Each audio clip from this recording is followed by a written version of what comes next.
Ako si Maria at ito ang aking kwento.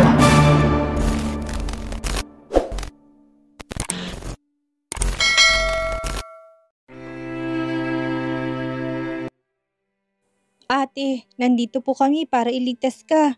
Nalaki ang mata ni Alicia nang marinig ang dalawang bata sa kanya. Iligtas? Delikadong ginagawa niyo. Baka may gawing masama ang amo niyo sa inyo. Umiling ang dalawa sa sinabi niya at nang mahawakan ng kamay ni Alicia ay marahangin nila palabas doon. Kami ang bahala, Ate Alicia. Napagplanuhan na namin to, sabi ni Jay, at pagkalabas nila ay naroon ng tatlo pa nilang kasama at sinabing walang ibang tao kaya safe sila. Ang hindi na nakapag-react na si Alicia dahil hinila na siya ng mga to papunta sa kung saan. Wala naman siyang alam sa lugar na yon, kaya hindi niya masabi kung tama bang dinadaanan nila o hindi. Isa pa ang kinakatakot niya ay ang maaring gawin ng amo ng mga to. Nakaharap na niya ito at pinagbantaan pa siya, kaya hindi niya gugustuhin na madami ang mga bata. Sa kabilang banda naman, matapos ang napakaraming congratulate kay Francis ng mga taong naroon, ay sinamahan siya ng mga tauhan papunta sa office ng kanilang amo. Doon mangyayari ang kanilang transaction para tuluyan na niyang mabayaran ang binili niya ngayong gabi. Hindi siya makapaniwala na makikita niya si Alicia doon. Matagal na siyang nagpupunta sa ganong lugar para lang malibang ang sarili niya. Nakikipag-bid din siya noon pero hindi naman siya umabot sa ganong kalaking halaga. Lalo na at wala siyang interest sa mga to. Pero nung makita si Alicia naroon ay kaagad na nabuhay ang dugo niya at gusto itong makuha agad-agad. Mabuti na lang at hindi na nakipaglaban pa sa kanyang lalaki kanina. Ramdam pa naman niya na mayaman ito dahil sa laki na rin ang itinataya nito para lang sa babae. Hindi niya ito masisisi dahil tunay na maganda at makinis si Alicia. Mas lalo pa nga itong gumanda ngayon na ilang taon silang hindi nagkita. Nang una niya itong makita sa mall ay hindi niya maipaliwanag ang nararamdaman. Akala nga niya magmamakaawa pa sa kanya ang dating nobya dahil sa ama niya, ngunit bigla itong nawala na parang bula. Hanggang sa nabalitaan niya na nakapagpiyansa ng ama nito, hindi niya alam kung saan nakakuha ng malaking halaga si Alicia pero yun na ang huling balita niya dito. Ngayon na mapapasa kanya na si Alicia ay maaari na niyang gawin ang lahat ng nais niya dito, lalo na noon na hindi nito maibigay-bigay ang gusto nito sa kanya. Congratulations, Mr. Francis. She is now yours. Nakipagkamay sa kanyang lalaki na mayroong malaking katawan at mas matanda sa kanya. Ngumiti siya dito at sinuklian ang pakikipagkamay dito. Sinong hindi sasaya sa ganong kalaking halaga ng pera? Well, barya lang naman yon kay Francis. Where is she? Gusto ko na siyang iuwi. Let's go here. Ako mismo magdadala sa'yo sa kanya. Palabas na sana silang dalawa nang magulat sila dahil biglang nagkaroon ng pagsabog sa lugar na yon. What is happening? Galit na sigaw ng kanilang boss. Napahinto pa sila doon ng ilang segundo at maya-may sunod-sunod ng putok ng baril sa paligid. Lumabas kayo. Alamin niyo kung anong nangyayari. Habang si Francis naman ay merong masamang kutob sa nangyayari. Pumasok sa isip niya si Alicia kaya binalingan niyang katabing boss ng mga tao doon at kinuwelyuhan to. Dalhin mo ko kagad kay Alicia. Kapag nawala siya dito, ikaw ang babarilin ko sa ulo. Nakaramdam ng takot ang lalaki na kahit mas malaki siya dito. Ay kitang-kita niyang galit sa mukha nito. Napatango na lamang siya at naglakad palabas doon, kaya sumunod si Francis dito. Where is my wife? Galit na sigaw ni Maximus nang makitang walang tao sa loob ng kwarto kung saan nandoon ang asawa. Baka tumakas siya, boss. Hindi pa'y nakakalayo, panigurado't lalo na ngayon nagkakagulo na. Naniwala si Maximus sa sinabi ni Gian, kung kaya lumabas na sila doon at diniretso ang hallway na yon. Sa daan meron pa silang nakakasalubong na tauhan na may-ari ng lugar na yon.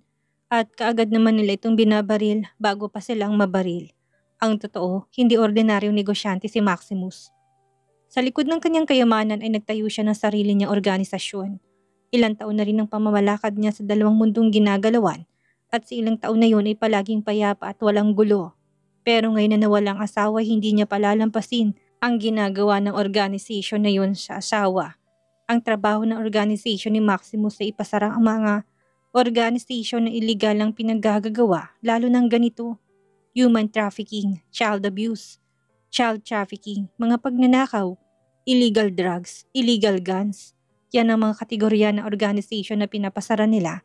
Mabuti na rin at may ipapasarela nila yun.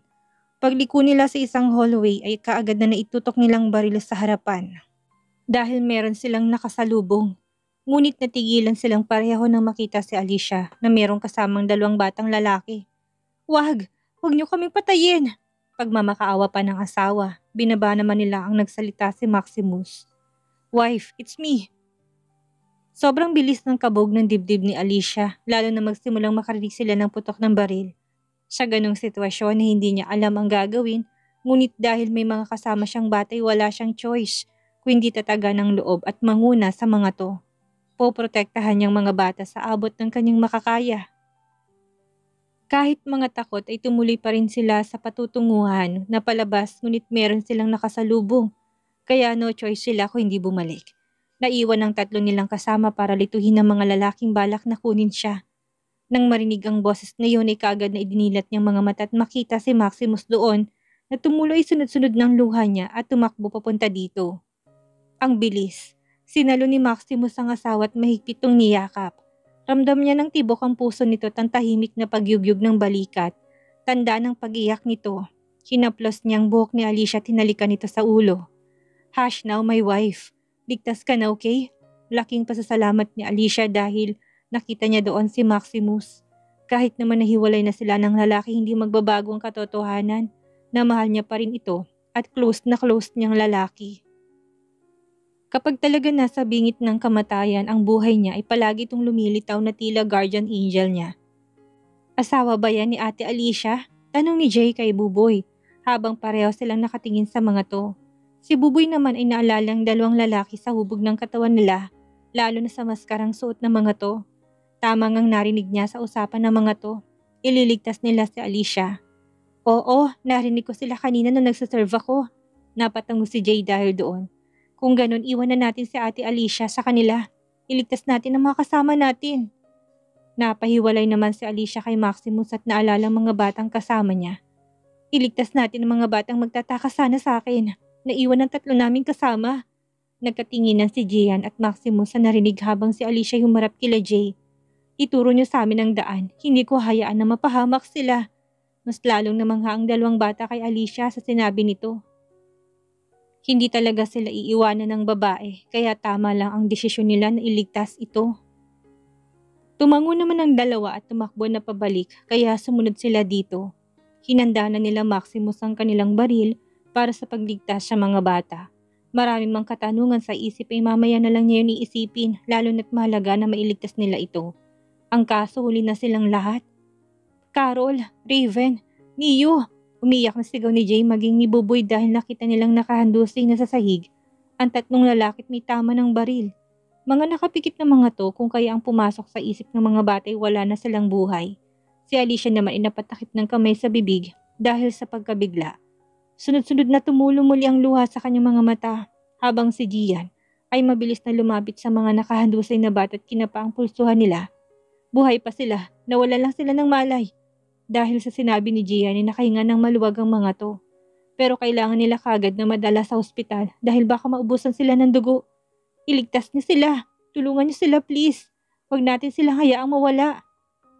Tumango si Gian sa sinabi ni Alicia at kagad na nagtawag ng backup sa kanilang kinalalagyan.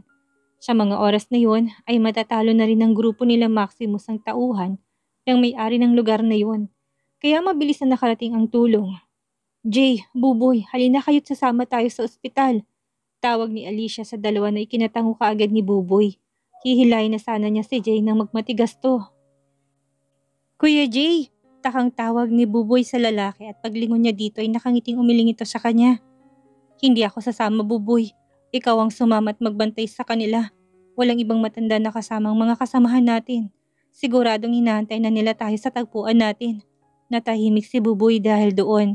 Naalala niya na meron nga pala silang planong pagtakas ngayon. Napaseryosong mukha ni Buboy at tumingin mula kay Jay. "Hindi. Sasamahan kita, Kuya Jay. Si Ate Alicia na lang magbabantay kila Kuya. Tayo susunduin natin ang kasamahan natin." Napangiti si Jay dahil sa sinabi ni Buboy at tumango dito. "Ate Alicia." Sabay natawag ng dalawa kay Alicia kaya napalingon to sa kanila. "Kayo na po muna magbantay sa kanila. Babalikan lang po namin ang mga kasamahan namin. Siguradong nakatakas na sila sa mga oras na ito. Inaantay na nila kami sa tagpuan." Napaisip si Alicia sa sinabi ni Jay. Ang sabi sa kanya ng mga to ay itatakas siya doon, baka yun din ang araw ng pagtakas nila sa poder ng kanilang amo. Masaya siya sa isipin na yon kung kaya't lumapit siya sa mga to at niyakap ng mahigpit. ang dalawang bata. Mag-iingat kayo, okay? Sana tagpuan niyo at pupunta ako doon kapag okay na sila niyo. Natawa ang dalawa sa sinabi ni Alicia at kagad na sinabing lugar na tagpuan nila. Natutuwa sila dahil hindi pa rin yun ang huling pagkikita nila ni Alicia. Napalapit na rin sa kanyang lahat ng mga batang nakasama kung kaya maging si Alicia hindi gugustuhin na hindi makita ang mga to. Salamat po Ate Alicia, sabay na sabi ng dalawang ikinailing nito sa kanila. Ako ang dapat na magpasalamat sa inyo. Handa kayong ibuwis ang buhay niyo para lang iligtas ako. Sa susunod na pagkikita natin, ako nang bahala sa inyo. Malinaw ba? Sunod-sunod na tumango ang dalawa at nagpaalam na kay Alicia. Nagpasalamat din sila sa asawa ni Alicia at napatitig pa si Buboy kay Maximus. Kitang pagkunot ng noon ni Buboy at ganun din naman si Maximus. Merong kakaiba sa bata na yun na hindi maitukoy ni Maximus kung ano. Bye Ate Alicia, huling sabi ni Buboy habang nakangiti at tumakbo na silang dalawa ni Jay. Anong tingin yun ha? Pangasar na sabi ni Gian kay Maximus na bahagya pa tong si Nico. I don't know. May kakaiba sa batang yun. Gwapo kasi kaya ganun, tawang sabi ni Gian. Napahinto sila nang marinig ang papalapit na barilan sa kanila. Gian, samahan mo na si Alicia sa ospital. Ako nang bahala dito. Tumango si Gian kay Maximus at aakayin na sana si Alicia paalis doon na magpumiglas to. No, bakit may iwan ka dito? Baka mapahama ka rin or worst, mabaril. Muntik nang matawa si Gian sa sinabi ni Alicia at mabuti na lang at napigilan niyang sarili. Si Maximus mapapahamak. Siya pa nga ang kinatatakutan namin. Tawang sabi nito sa kanyang isipan. I'm okay. Kaya ko sila. Isa pa may mga kasama ko dito. Sige na, dalian nyo dahil baka maubusan ng dugo ang mga bata. Walang nagawa si Alicia kundi ang pumayag sa gusto nito. Nilingon pa niyang lalaki ngunit naglalakad na ito pabalik sa loob. Kaya wala silang nagawa kundi ang sumama kay Gian. Lord, iligtas at gabayan niyo po sana si Maximus. Taimtim na dasal niya sa kanyang isipan. Boss, natatalo na po ang mga tauhan natin. Kailangan mo nang umalis dito, boss. Dahil sa narinig na lalaki mula sa tauhan niya ay nag-init ang kanyang ulo at binato ito ng pinakamalapit na nahawakan niya. Mabuti at nakaiwas ito dahil siguradong putok ang ulo nito dahil baka lang ibinato ng kanyang amo. Mga inutil, wala kayong silbi. Ang laki-laki ng binabayad ko sa inyo tapos matatalo lang kayo. Alis! Umalis ka sa harapan ko bago pa katambaril. Dahil doon ay naiwan na mag-isang lalaki sa kanyang silid. Tumayo siya at pabalik-balik na naglakad at nag-iisip ng mga solusyon. Hindi pa niya alam kung sinong sumusugod sa kanila. Naisip niya na baka isang kalaban niya sa ganoong negosyo. Palibhasa mas kumikita ang auction niya. Kapag nakabangon siyang muli sa problemang ito, sisiguraduhin niya na pababagsakin niya ang may kagagawa ng lahat ng ito. Dahil na rin na walang babaeng binenta niya, inawala rin ng malaking halagang pera sa kamay niya. Galit na galit pa nga si Francis nang makitang wala na doon si Alicia at pinunit pa niya ang cheque ang ibinigay nito. Ang kailangan ko lang ay mahanap si Alicia at ibenta siyang muli kay Mr. Francis. Yun ang napagdesisyonan ng lalaki takmang lalabas na upang tumakas. Ngunit may sumalubong sa kanya. At saan mo balak pumunta? Nanigas siya sa kanyang kinatatayuan nang makilalang kapapasok lang na lalaki doon. Ang palaging suot nitong maskara na kalat sa lahat ng organisasyon ay kilalang kilala niya. Mali palang hinala niya na kalaban niya sa ganong negosyong kumalakalaban siya kanya, kung hindi ang Dragon Organization. King Dragon? Utal na tawag niya sa pangalan nito. Ako nga, mising sabi ni Maximus sa tumakbang palapit dito. Siguro naman alam mo na kung anong kapalit ng mga illegal na ginagawa mo, hindi ba? Mas lalong natakot ang lalaki dahil sa paraan ng pagsasalita nito. Sobrang lamig nun at himig na himig niya ang galit sa boses nito.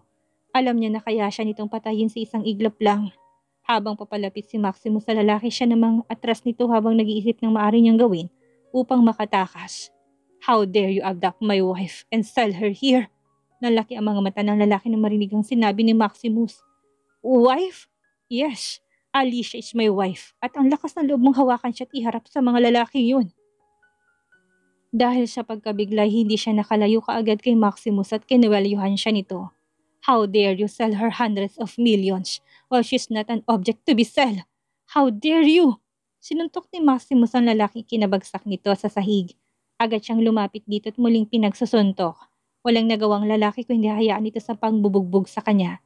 Ngayon naintindihan niya na kung paano siya natuntun ng Dragon Organization dahil asawa nito si Alicia.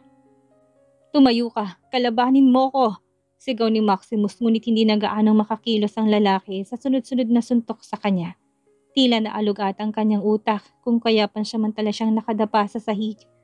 Nang kahit papano nakabawi na siya ng lakas, babangon sana siya nang makitang pepper spray sa sahig. Kung sinuswerte ka nga naman, sabi nito sa isipan at kinuha yon. Stand up, nasa nang tapang mo? Ang laki-laki ng katawan mo, hindi ka lumalaban sa akin? Nainis ng lalaki sa naririnig mula kay Maximus kung kaya. Marahan siyang tumayo. Ramdam niyang sakit ng buong katawan at ang paghirap sa pagkilos. Kinuha niyang buong lakas niya upang magawang huling pagkakataon upang siya ay makatakas. Hindi mo ko mahuhuli ngayon. Pagkasabi ng lalaki nung ikagad niyang in-spray ang pepper spray sa mata nito at siyang kinatigil ni Maximus at napahawak sa kanyang magkabilang mata. Kinuha yung pagkakataon ng lalaki para tumakbo palabas at tumakas. Shit! Inisasabi ni Maximus nang maalis ang hapdi sa mata niya at nakitang wala na doon ang lalaki na dumukot sa asawa. Sakto na dumating ang mga tauhan niya. Hanapin yung lalaki, nakatakas siya at napuruhan ko, siguradong hindi makakalayo yun. Sumunod agad ang tauhan niya at umalis doon. Hahanapin kita. Sa oras na makita ka tayo, sisiguraduhin ko na hindi ka na mabubuhay pa. Malamig na sabi ni Maximus sa sarili bago tuluyang umalis sa lugar na yon. Napatingin si Alicia sa pintuan na merong pumasok doon at natuwa siya na makitang ligtas si Maximus. Ligtas ka! Sabay yakap sa lalaki. Napangiti naman si Maximus at nawala ang kanina pang inis na nararamdaman dahil nakatakas ang pinakang leader ng organisasyon na yon. Si Alicia naman ay kagad na natauhan ng maalalang niyakap niyang lalaki samantalang hiwalay na sila. Sorry. Hindi makatingin na sabi ni Alicia dito. Gusto pa sanang asarin ni Maximus si Alicia, ngunit hindi yun ang tamang oras. Tinignan na lamang niya ang tatlong batang naroroon sa silid. Kamusta na sila? Naglakad siya palapit sa tatlo at sumunod si Alicia dito. Malaki ang silid na yun, lalo na si Maximus ang nagpahanda ng silid kaya ganon. Ligtas na sila, sabi ng doktor. Mabuti na lang at napaagang dala natin sa kanila sa ospital. I'm glad to hear that. Tangong sabi ni Maximus na nakatingin pa rin sa mga to.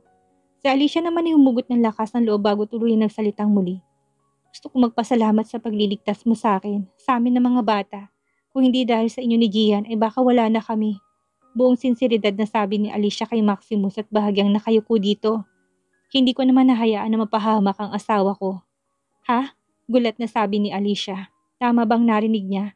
Ang sabi ko, hindi ko hayaan na mapahamak kayo, lalo ng mga bata. Napatango si Alicia sa sinabi ni Maximus at tahimik na pinagalitan ang sarili. Mukhang kailangan ko na maglinis ng tenga, nasabi na lang nito sa kanyang sarili.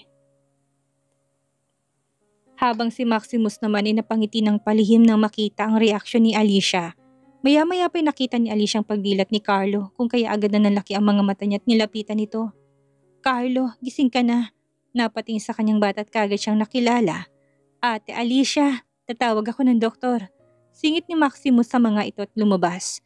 Maayos na ang kalagayan ni Carlo. Siya ang unang nagising sa tatlong mga bata kung kaya siya ang pinagtanungan ni Alicia kung saan ang taguan na sinasabi nila Jay. Doon sa may parke, malapit sa mall, Ate Alicia. Yun ang tagpuan na tinutukoy namin. Dahil doon ay nagpasya si Alicia na puntahan ng park na yun, kailangan niya sundin ang mga bata at mailagay ang mga to sa ligtas na lugar.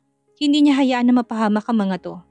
Sasama ako sa'yo. Biglang sumulpot si Maximus sa tabi ni Alicia na kinakausap si Gian para samahan to sa park. Napatingin si Alicia kay Gian at tumangulang ito sa kanya kung kaya walang nagawa si Alicia o hindi pumayag. Habang nasa biyahe sila ay tahimik lang sila sa daan at hindi nag-iinikan. Wala namang sasabihin si Alicia sa lalaki at isa pa kaka-divorce lang nila kaya awkward yon para sa kanya. Nang makarating sila doon ay laking pagtataka ni Alicia na wala naman mga doon ng mga bata. Sigurado ba sila na dito yun? Bakit wala dito mga batang sinasabi mo? Nakwento kasi ni Alicia sa ospital na maraming mga batang ginagamit ng sindikato sa panlilimos para may makain sila at matirahan.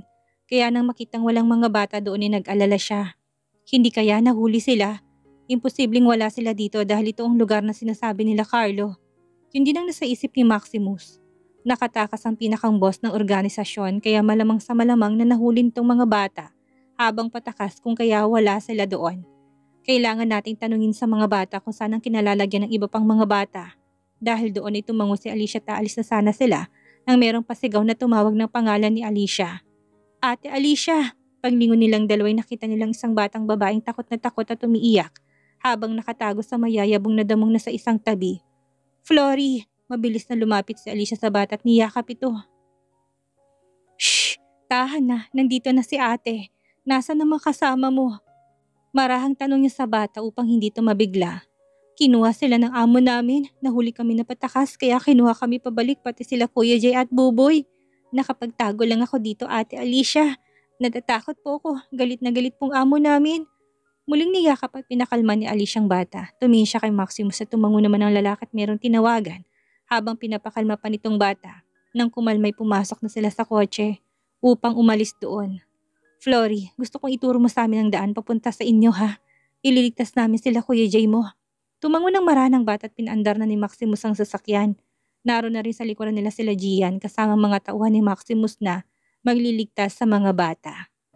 Habang nasa biyahe sina Alicia, hindi siya makaramdam ng kahit na anong kaba. Basta ang gusto niya mailigtas sa mga to. Kita niya kung paano maghirap ang mga bata sa pamamalimos para lang magkaroon sila ng pangkain at matitirhan. Hindi pa nga ayos ang kanilang tirahan dahil sa sahig sila natutulog at tanging karton lamang ang sapin. Ngayon na sila naman ang nangangailangan ng tulong ay siyang magtataya ng buhay para sa mga bata. Si Maximus naman ay kanina papalihim na nililingon si Alicia. Kita niyang pagkaseryoso sa mukha nito at halatang walang makakapigil dito. Well, ayos lang sa kanya since nandun naman siya para protektahan ito. Nagring ang phone niya kaya sinagot niya ito. Noted, palibutan niyo. Yan lang ang tanging sinabi nito sa kabilang linya at pinatay na. Malapit na tayo, ready yourself. Tumango si Alicia sa sinabi ni Maximus at maya-may huminto sila sa hindi kalayuan sa warehouse kung nasaan ang mga bata. Mayroong pumasok na 2 tauhan ni Maximus sa kotse para bantayan si Flory at habang nililibang ito. Susugod sila. Use this. Nalaki ang mata ni Alicia na makitang baril na inabot sa kanya ni Maximus. Paano ka nagkaroon yan? Gulat na sabi niya dito. Hindi ka pwedeng pumasok sa loob ng walang proteksyon. Gamitin mo yan kapag may nakita kang kalaban. Kung hindi mo gagawin, ikaw ang unahin nilang barilin. Dahil sa takot na siya ay mabaril, agad yung kinuha ni Alicia. Nanginginig pang kamay nito na ikinabuntong hininga ni Maximus. Alam niyang bago sa babae ang lahat ng iyon kaya natural yon. Calm down, nandito ako at mga tauhan ko. Hindi namin kayo pababayaan. Dahil sa sinabi ni Maximus ay gumaan ang loob ni Alicia. Hindi pa rin nagbabagong pakaramdam niya sa tuwing naririyan ng lalaki. Yun ay ang pakaramdam na safe siya. Kahit nahiwalay na sila, sa dami nangyari nitong mga nakarang araw, imbis na malungkot siya ay parang wala na ito sa kanya. Sa bagay, mas uunahin niyang anak. Speaking of anak, kailangan niya na makabalik para malaman kung nahanap na ba ito. Maya-maya pa ay nakita ni Alicia ang naunang mga tauhan ni Maximus sa loob. Kita niya rin na nagsisimula na makipaglaban ng mga to. Nagulat pa siya nang makakitang binabaril sa iba't ibang parte ng katawan ng mga to. Pero naisip niya na kung hindi pagtatanggol ng tauhan ni Maximus ang sarili nila, silang mawawala. Makalipas ng ilang minuto hindi pa rin sila pumapasok sa loob kaya nagtataka siya. Bakit hindi pa rin tayo pumapasok? Let's wait for a while. Seryosong sagot ni Maximus habang hinahantay ang hudyat ni Gian. Tumango lang si Alicia at maya-maya pa'y nagsalita na muling lalaki. Tayo na. Nagulat pa si Alicia doon kaya't natangay lang siya ni Maximus nang hawakan siya nito sa pulsuhan niya. Stay behind my back.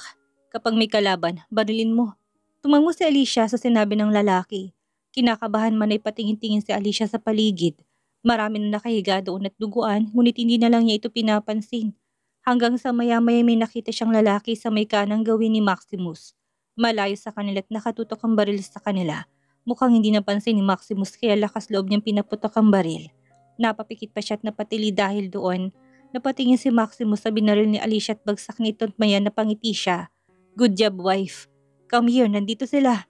Hindi maiwasan ni Alicia na mapangiti dahil pinuri siya ng lalaki.